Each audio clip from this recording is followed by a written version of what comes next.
Performance and culture are two things that combine when we talk about CrewLAB, and we're talking with Simon Hoadley, the founder of CrewLAB, and how Winter Wipeout has really helped some crews with their winter performance and keeping connected as a squad.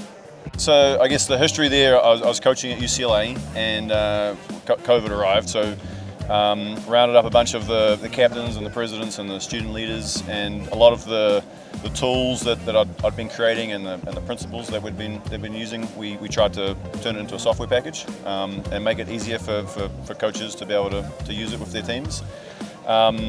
We kind of started with the idea that we're going to look at the physical data, the heart rates and the GPS and that kind of stuff, alongside the social, emotional, mental aspects of being on a team, and then we kind of really worked out that was actually where the really cool stuff was, and where the differences that coaches really make. It's not really about the training plan, it's more about the culture that they're creating, it's the relationships they're trying to build with their team and in between their team, and the memories that they're trying to create. Winter Wipeout is a new addition to CrewLAB, yep. And I'm really keen to understand a little bit more about why did you create that in particular, and what problem is it there to solve? Yeah, well, it was sort of the second off-season training feature we made. I'll talk a little bit about Summer Smash Up.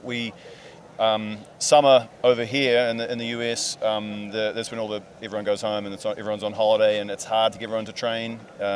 Everyone's usually got some sort of a spreadsheet or a 1,000,000 meter challenge or something. So we had a system where we were doing points, like a scavenger hunt, which we did over summer, and hugely successful. The teams that were doing that, we were seeing the next year we were always on the podium, which has been really awesome to see.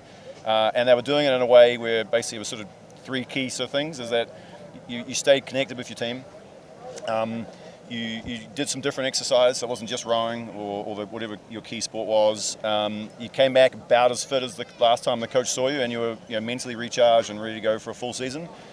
The second half was the winter, which is over here in the middle of the season, and it's a similar kind of problem. The coach is sort of you're not at the boathouse, you're not around people. It's hard to be accountable. So the idea of the winter wipeout's a little bit different. It's basically a raw volume meters challenge, but the same kind of way. We're trying to make it friendly for the teams, make it so that they can support each other and that they enjoy being teammates and stay aligned behind the goal of what the team's got. That's amazing. Yeah. And you talked about everybody, I guess, knowing what everybody's up to, and Yep. and you said about people that you're seeing the next season being on the podium. Yeah.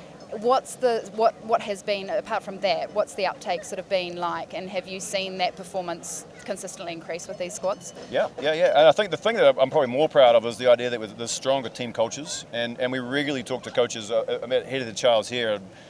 Probably 20 coaches that I've spoken to are like, oh, we just had the best summer ever, or the best winter ever. Usually the summer's just been, so it's the summer. The team's on fire. The relationships between our new recruits and the existing people are as strong as they've ever been, and just feeling good about the season ahead, which is I love hearing those stories. Amazing. So we're leaning into the idea of retention of athletes as being really key, and if CrewLAB can help, then we'll keep building tools. And who's predominantly using it at the moment? So we're across the English-speaking world, and then there's a few non-English-speaking countries that have got teams that are using it.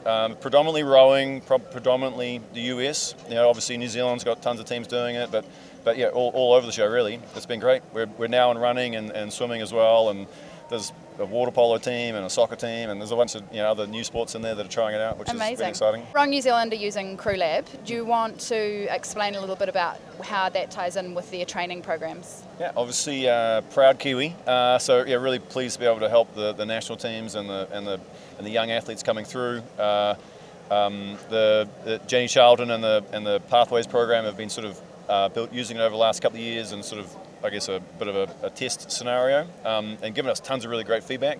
I think we're now at the stage where we're really going to dive all in and build a really strong Pathways, with the idea of doing the same sort of thing, keeping rowers involved in the sport for as long as possible, creating ways for older athletes, mentors, to be able to encourage young people. We regularly hear that, like, some person on the national team gave me a like on CrewLAB, so then that inspires them, and it's an easy way to do it. And then get around some of the teams that are training remotely across New Zealand, in terms of being able to build that team unity and be in a really good place to go overseas and win some gold medals.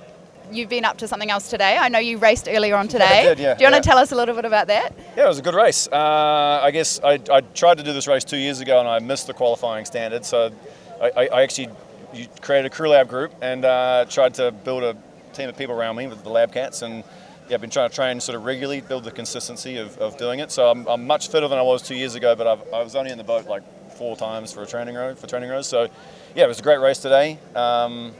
Yeah, snuck above the cutoff line, so pretty happy about that. Amazing. Yeah. So you are the proof of your own product. Yeah. I love that. Yep. And what else is so you're based in LA? Los Angeles, yeah. So what's next for you in terms of CrewLAB? Is there any other new things on the horizon? We've got a lot actually.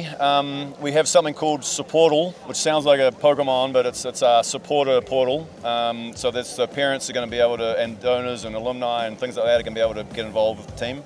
They'll be on like around the edges of the team, so the coaches will be able to share calendar for events and videos from events and key things, and you'll be able to get updates of how your children are doing on the team, or just the team if you're a donor, which Amazing. is going to be cool. Yeah. And tell me, if people want to learn more about CrewLAB, what can they do? There's a website, CrewLAB.io. That's a pretty good place to go. We've got a YouTube channel and other bits and pieces. Yeah, certainly. Yeah, online is probably the best place to go.